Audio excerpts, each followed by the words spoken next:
Good morning, everyone. Today I am going to take a topic that is related with class 12th chemistry. तो class 12th chemistry में chlorine के manufacturer का दो method है।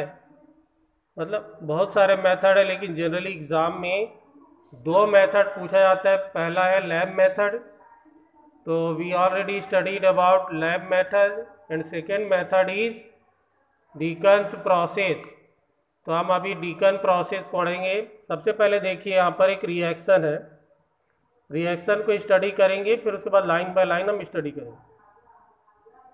4HCl plus O2 723 kelvin temperature पर CuCl2 के presence में H2 और Cl2 बनता है। तो यहाँ पर देखिए, हाइड्रोक्लोरिक एसिड और ऑक्सीजन क्यूप्रिक क्लोराइड के प्रेजेंस में क्लोरीन देता है। यहाँ पर आप देखिए, इसका जो डायग्राम दिया हुआ है, hot gases HCl gas plus air. तो हॉट गैसेस से टेम्परेचर 723 केल्विन लाया जाता है, और कैटालिस्ट जो रहता है इसमें प्यूमिक स्टोन को कैटालिस्ट के फॉर्म में यूज़ करते हैं। तो when HCl gas reacts with air, दोनों के रिएक्शन से क्लोरीन गैस बना, साथ में वाटर है। तो इसको कूलिंग टावर चैम्बर में लाया जाता है, क्योंकि टेम्परेचर ज़्यादा है 723 केल्विन। तो टेम्परेचर को नॉर्मल करने के लिए कूलिंग चैम्बर से हम इसको गुजारते हैं। इसके बाद में एक स्क्रबर में क्या होता है, ऊपर से वाटर नीचे की ओर गिरते रहता है। तो इसमें जो भी इम्प्योरिटीज़ वगैरह है, वो इम्प्योरिटीज़ इससे दूर हो जाती, स्क्रब हो जाती है, अलग हो जाती इम्प्योरिटीज़। इसमें क्वार्ट्ज के छोटे छोटे टुकड़ों को भरा जाता है। इसके बाद में जो क्लोरीन गैस रहती है, उसमें थोड़ा सा मॉइस्चर, मतलब कि वाटर प्रेजेंस रहता है। तो उसको दूर करने के लिए इसको कॉर्न का H2SO4 से भरे हुए टावर मिले जाते हैं। That tower is known as drying tower. After passing with drying tower, moisture of the chlorine gas absorbed by the concave H2SO4, and at last we are able to gain pure chlorine gas through this reaction. Now see the chemical reaction. Cu2Cl2 reacts with oxygen to gives Cu2OCl2 cuprous oxychloride. Then cuprous oxychloride reacts with HCl. It gives CuCl2 plus H2, and CuCl2 decomposes to chlorine gas. Now we study line by line. Chlorine was manufactured by the oxidation of HCl gas with air at 723 Kelvin in presence of cupric chloride catalyst. cupric chloride catalyst के presence में chlorine का hydrochloric acid का oxidation होकर chlorine बनता है। Pieces of pumice stone were dipped in solution of CuCl2 in HCl and placed on cells. जो pumice stone है उसको सेल से रख दिया जाता है। इस जगह में देखिए, mixture of HCl gas and hot air was passed over it. Chlorine gas is purified as before. The resulting mixture is cooled, scrubbed with water to wash out with unoxidized HCl and dried with H2SO4 acid. तो यहाँ पर इसको purification का process किया जाता है। दोनों reaction से कैटालिस्ट के प्रेजेंस में रिएक्शन होता है, स्क्रबर वाटर से H2SO4 से ड्राइंग करके प्योर हम लोग इसमें फाइंड आउट कर लेते हैं। तो ये डीकन प्रोसेस है। इसके बाद देखिए, नेक्स्ट है इलेक्ट्रोलाइटिक प्रोसेस। इलेक्ट्रोलाइटिक प्रोसेस में कोई भी इलेक्ट्रोलाइट लिया जाता है, और उस इलेक्ट्रोलाइट के प्रेजेंस में यदि हम उसका इलेक्ट्रोड से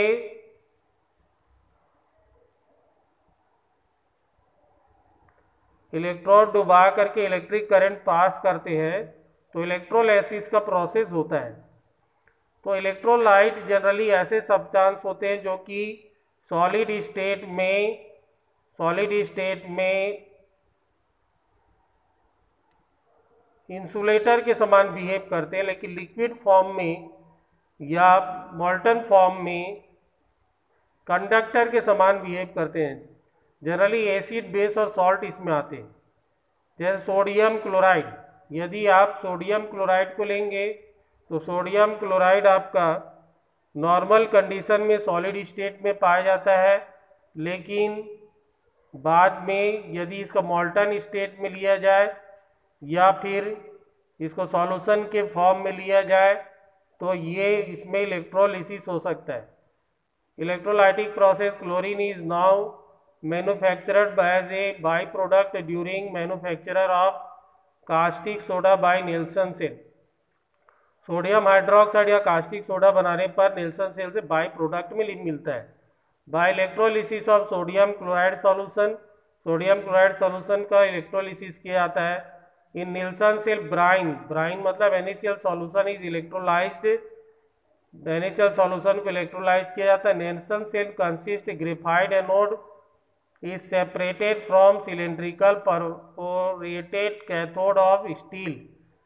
तो स्टील का कैथोड होता है, ग्रेफाइट का एनोड होता है with asbestos and supported in an iron tank, और उसको आयरन टैंक में रखा जाता है। Brine is placed in the cylinder on electrolysis, brine के सिलेंडर में रखा जाता है इलेक्ट्रोलिसिस के लिए। Chlorine gas is liberated at anode, chlorine gas anode में निकलती है and is drawn of through the outlet eight top and hydrogen is collected at cathode. Hydrogen को भी कैथोड में इकट्ठा किया जाता है। देखिए यहाँ पर सबसे पहले ब्राइन का सॉल्यूशन यहाँ भरा जाता है। ब्राइन का सॉल्यूशन इलेक्ट्रोलिसिस किया गया तो यहाँ पर आपको Na+ और Cl- मिलेगा। यहाँ एस्बेस्टस भरे रहता है, परफोरेटेड रहता है, आयरन कैथोड रहता है। तो नीचे की तरफ आता है तो यहाँ नीचे का वेपर उसके कांटेक्ट में आकर सोडियम हाइड्रोक्साइड बना लेता है और साथ में हाइड्रोजन गैस बनती है, हाइड्रोजन ऊपर से निकल जाता है और यहाँ NaCl में से जो Cl है वो एनोड में निकल जाता है और इसका जो सोडियम है Na+ नीचे वाटर से रिएक्शन करके सोडियम हाइड्रोक्साइड और H2 बना लेते हैं। रिएक्शन देखिए NaCl Na+ Cl-, कैथोड में सोडियम बन जाता है और सोडियम नीचे एस्बेस्टस से आकर के वाटर वेपर से मिलकर सोडियम हाइड्रोक्साइड H2 बना लेता है और एनोड पर क्लोरीन गैस इसमें मिलती है। इसके बाद में देखिए ब्लीचिंग प्रॉपर्टीज ऑफ क्लोरीन। तो क्लोरीन का ब्लीचिंग मतलब होता है कि रंग उड़ा देना। कलर्ड सब्सटेंस में ऑक्सीजन के प्रेजेंस में कलरलेस सब्सटेंस, क्योंकि ऑक्सीजन के द्वारा यहाँ पर ब्लीचिंग हो रहा है इसलिए ये परमानेंट होता है।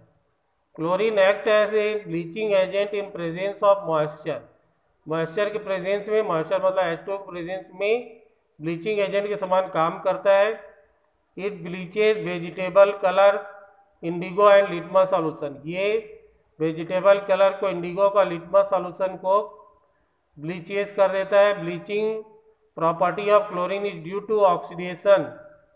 ब्लीचिंग प्रॉपर्टी जो रहता है इसकी, bleaching property of chlorine is due to oxidation. Chlorine की ब्लीचिंग प्रॉपर्टी ऑक्सीडेशन के कारण होती है। देयरफॉर ब्लीचिंग इज परमानेंट, इसलिए ब्लीचिंग परमानेंट होता है।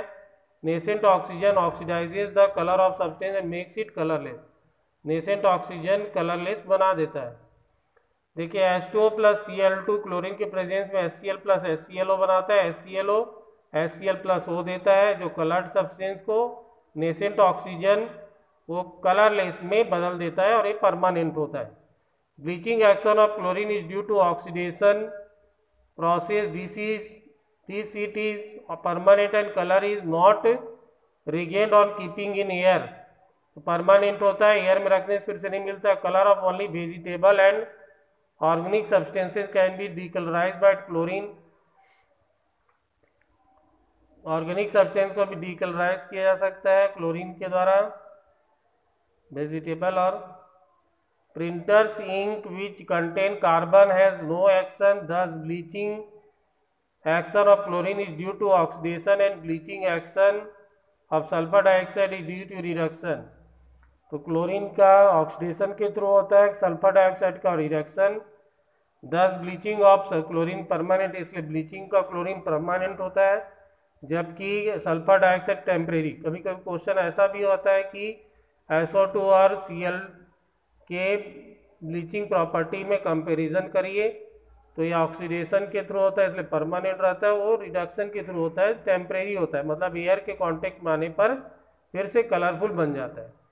यहाँ पर क्लोरीन के कुछ यूजेस हैं। Bleaching agent in cotton, textile and paper industries, as disinfectant for sterilisation of water, in the manufacture of poisonous war gases like phosgene COCl2, mustard gas C2H4Cl2, as chloropicrin CCl3NO2 and lewisite ClCH double bond CH single bond AsCl2 in the extraction of gold and platinum, in the manufacture of dyes, explosive and many organic derivatives।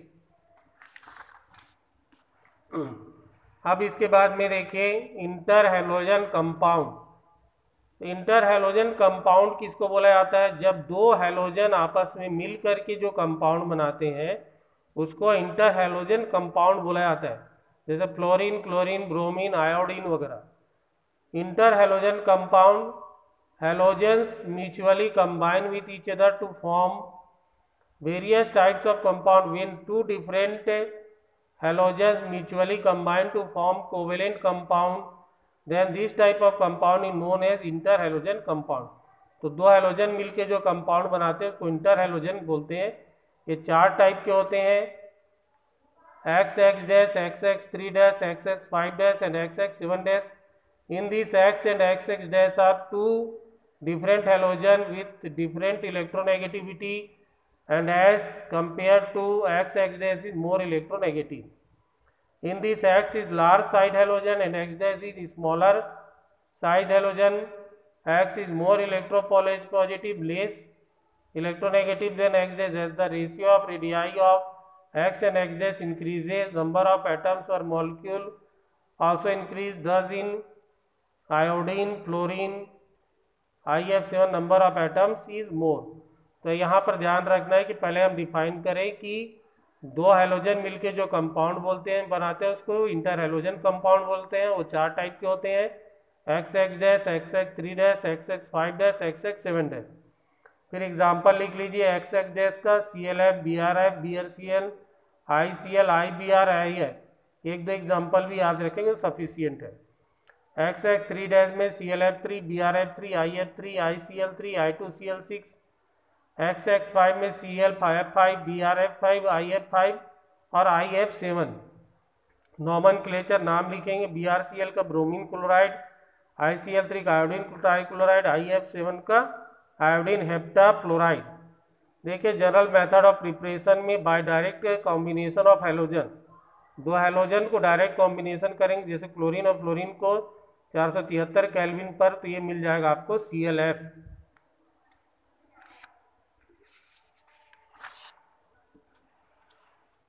Chlorine और fluorine को 573 kelvin पर मिलाएंगे तो 2Cl3F मिल जाएगा। I2 + Cl2 2ICl, I2 + 3Cl2 2ICl3, Br + 3F2 2BrF3, I2 + F2 मिलकर के 2IF मिल जाएंगे। I2 + 5F 2IF5, I2 + 7F2 2IF7। ये अलग अलग बन रहे हैं। Reaction of halogen with lower interhalogen, तो reaction of halogen with lower interhalogen से बनेंगे, जैसे ICl + Cl2 ICl3 बना लिया, ClF + F2 ClF3। Properties of यहाँ हैलोजन कंपाउंड दिए गए हैं, बहुत ज़्यादा इंपॉर्टेंट नहीं है। इसके बाद में यहाँ पर शेप्स, XX में sp3 पाया जाता है, 4 रहता है total number of electron pair. Valence shell of X, bond pair 1 होता है, 3 लोन पेयर, तो लीनियर शेप में हुआ। और XY3 sp3d 5 हुआ, 3 बॉन्ड पेयर 2, तो T शेप में हुआ। इसके बाद sp3d2 6, 5 bond pair 1 loan pair, तो स्क्वायर पिरामिडल हुआ इस शेप में, sp3d3 7 इसमें रहा, 7 bond pair, 0 lone pair, pentagonal bi pyramidal. तो हाइब्रिडाइजेशन से रिलेटेड है XX और AX टाइप। जैसे एग्जांपल आप ले लीजिए ClF, BrF, IBF, IBr minus. In this type of interhalogen compound, central atom is in sp3 hybridization state. It is linear in shape. In the figure, electronic configuration is shown in ground state. It contains one unpaired electron which forms covalent bond by sharing with unpaired electrons of other halogen atom to form interhalogen compound। तो इसमें केवल example को लिखना है, example लिखने के साथ sp3 hybridisation linear shape, और इसके बाद में आपको शो कर देना है ग्राउंड स्टेट में। जैसे मान लीजिए आपने ClF लिया तो क्लोरीन का मान लीजिए आपने लिया, तो क्लोरीन में NH2NP5 उसका इलेक्ट्रॉनिक कॉन्फ़िगरेशन होता है, तो इसके अकॉर्डिंग NH में 2 और है, NP में 5 लिए, ND को यहाँ पर खाली छोड़ा गया। इसके बाद जब इसमें आकर फ्लोरीन जुड़ेगा तो NP में देखिए sp3 बन गया और यहाँ पर इस जगह में फ्लोरीन जुड़ जाएगा और ClF बन जाएगा। XX-3 और AX3 टाइप, जैसे ClF3 हो गया, इसमें sp3d पाया जाता है हाइब्रिडाइजेशन और इसका T शेप होता है। बस इतना ध्यान रखना है। तो सबसे पहले आपने लिखा, मान लीजिए क्लोरीन का ही ले लिया, तो क्लोरीन का 17 और यहाँ पर 3s, 3p में 5 इलेक्ट्रॉन रहे, एक्साइटेड स्टेट में आगे बढ़ गया और 3 फ्लोरीन इसमें ऐड हो गया, तो sp3d बना और ये T शेप में बना Cl और F3, 2 लोन पेयर रहा, 3 बॉन्ड पेयर। इसके बाद में XX4 और AX5, तो यहाँ पर एग्जांपल आप लिखिए IF7, BrF5, ETC, sp3d3 d2 hybridisation पाया जाता है, स्क्वायर पिरामिडल होता है। आप आयोडीन के एग्जांपल से लीजिए तो 5s 5p में यहाँ पर फिर NH2NP6C NP5 इसका होता है, मतलब इलेक्ट्रॉनिक कॉन्फ़िगरेशन में एक्साइटेड स्टेट में आगे बढ़ा दिए और वहाँ पर 5 फ्लोरीन यहाँ पर जुड़ जाएगा अनपेयर्ड होने के कारण, और ये इसका जो शेप हो गया आपका स्क्वायर पिरामिडल, IF7 और एक लोन पेयर, IF5 और एक लोन पेयर है। इसके बाद में XX7 और AX7 टाइप में फिर आयोडीन का एग्जांपल लिया गया है, IF7 geometry pentagonal bipyramidal, sp3d3 hybridisation से मिलता जुलता है। IF7 ये बना है पेंटागोनल बाई पिरामिडल, और ये आपका जो है इसमें 5s 5p का NH2NP5 और इसमें 7 क्या है फ्लोरीन जुड़ गया sp3d3।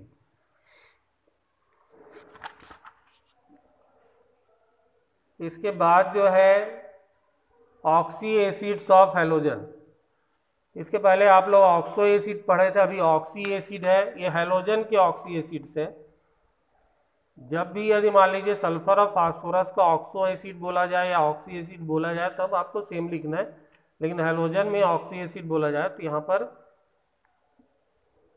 Hypochlorous acid, हेलोयस acid, हेलिक acid और पर हेलिक एसिड होता है। Oxidation state +1 +3 +5 +7। क्लोरीन का HOF, क्लोरीन का इसमें अलग अलग HOCl, HOClO, HOClO2, मतलब ये फार्मूला है हाइपोक्लोरस का HOCl, और हेलोस एसिड का HOClO, फिर हेलिक एसिड का HOClO2 और पर हेलिक एसिड का HOClO3। यदि ब्रोमीन रहे तो HOBr, HOBrO2, HOBrO3। इसमें HOBrO नहीं पाया जाता है, HOI, HOI2, HOIO3। अब इसमें ये अलग अलग ऑक्सी एसिड्स के नाम लिखना है। फिर हाइपोक्लोरस एसिड HOCl, यहाँ पर इसका स्ट्रक्चर में आप देखिए तो sp3 एंगुलर स्ट्रक्चर लिखा हुआ है, 3 लोन पेयर और 2 बॉन्ड पेयर इसमें बने हुए, बीच में Cl है, HOCl, एक जगह आपको ऑक्सीजन लेना पड़ेगा, एक जगह हाइड्रोजन, और बाकी जगह यहाँ पर लोन पेयर इसमें रहेगा। +1 ऑक्सीडेशन स्टेट HOCl। फिर इसके बाद में क्लोरस एसिड HOClO, Cl के साथ में नीचे OH में sp3 में है, फिर वो है यहाँ पर एक लोन पेयर है एंगुलर स्ट्रक्चर है, बॉन्ड एंगल 111 डिग्री सी है, 2 बॉन्ड पेयर है, 2 लोन पेयर है, +3 ऑक्सीडेशन स्टेट और HOClO। इसका स्ट्रक्चर नाम हमको लिखना पड़ेगा। क्लोरिक एसिड में HOClO और इसके बाद Cl है, नीचे में OH, sp3 हाइब्रिडाइजेशन, ये को लिखिए, मतलब टेट्राहेड्रल टाइप का बनाने के बाद में उसे प्लेस कर दीजिए केवल। ऊपर में एक लोन पेयर है, 3 बॉन्ड पेयर है, पिरामिडल बॉन्ड एंगल है 106 डिग्री, +5 ऑक्सीडेशन स्टेट, HOClO का यहाँ पर अलग से स्ट्रक्चर भी शो किया गया है। ये सेम है पर क्लोरिक एसिड HOClO3, यहाँ पर स्ट्रक्चर में Cl है, 3 तरफ O है और नीचे में OH, sp3 tetrahedral bond angle 109 degree 28 minute, bond pair है, +7 ऑक्सीडेशन स्टेट, HOClO इसका स्ट्रक्चर दिया हुआ है।